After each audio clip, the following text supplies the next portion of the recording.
কি ব্যাপার? সাত সকালে মুখটা এমন ভার করে রেখেছো কেন?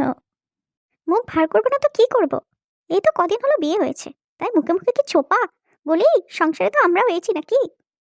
ঠিক কার কথা কার কথা কইছো বলো তো? কার আবার? আপনার নাত বউ। মহারানীর মাটিতে পা পড়ে না। বলি, শাশুড়ির সাথে কিভাবে কথা কইতে হয় বাপ মাই শিখায়নি নাকি?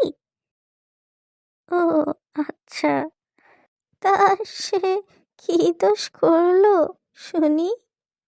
তার আর কি দোষ? দোষ হলো আমার কপালের।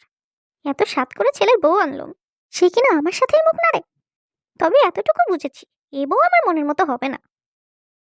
তা বেশ, এখন ঝটপট 2 কাপ চা বানাও দেখি। দিনটা উদযাপন করতে হবে তো।